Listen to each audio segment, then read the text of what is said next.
Good evening, I'm Gordon Mosley, thanking you for joining us in our top story this evening, the tragedy at Linden. We have extended coverage from all the angles.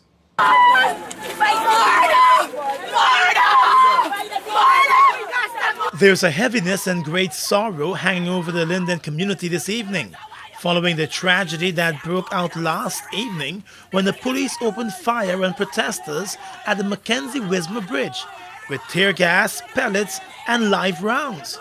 That action by the police left 3 persons dead, all with gunshot wounds according to medical officials who were on duty at the Mackenzie Hospital.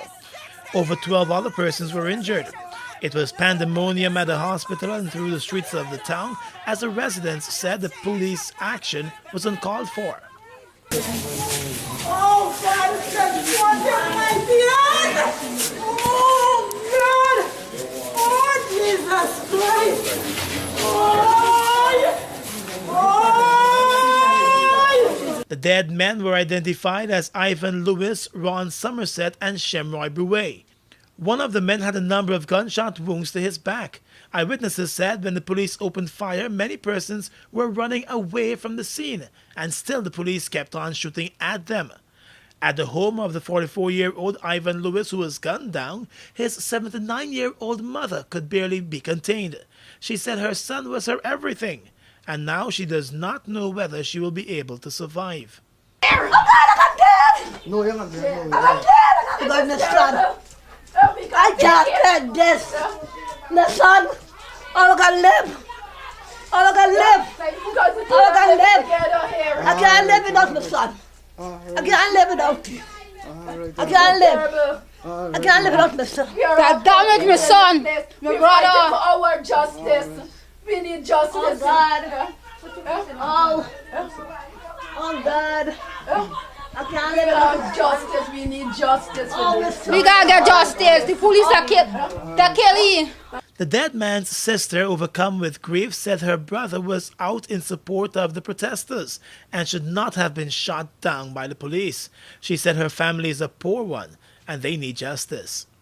We are no criminals here. We had a peaceful protest yesterday morning.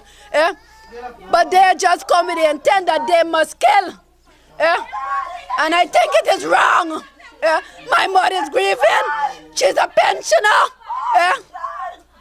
Everybody sat down in Georgetown and said to kill.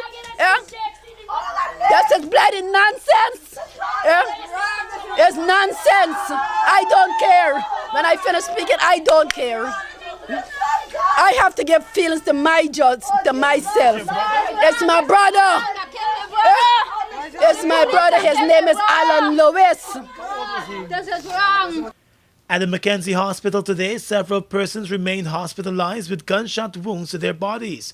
36-year-old Yolanda Hines and 34-year-old Alicia Barker were still trying to get over what took place. They were both shot. Yolanda was shot once to the leg while Hines received 2 gunshot wounds to her thighs. There is still a bullet lodged in her left thigh. They both told Capital News that persons were not throwing anything at the police when they opened fire.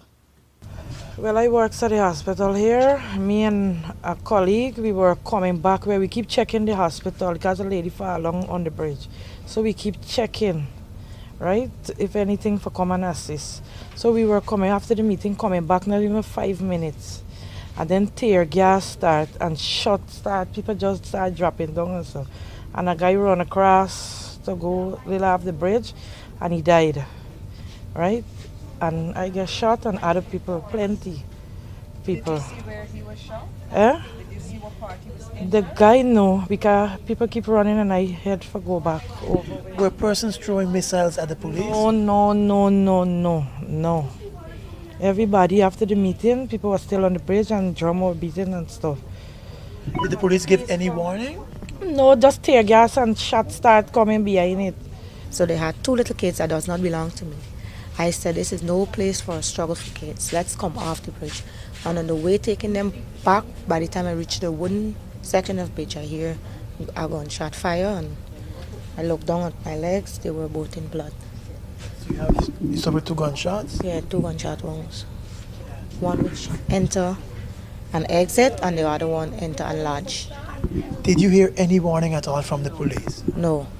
Did you see or know about anybody sharing missiles at the police just before they fired? No. No. And last evening, following the shooting by the police, fire was set to a number of buildings, including the historic Linden Mine Secretariat building. That building was completely gutted by fire. This is what it looked like today. And last evening, too, fire was set to a number of trucks and on the roadways as news spread of the death of the 3 persons.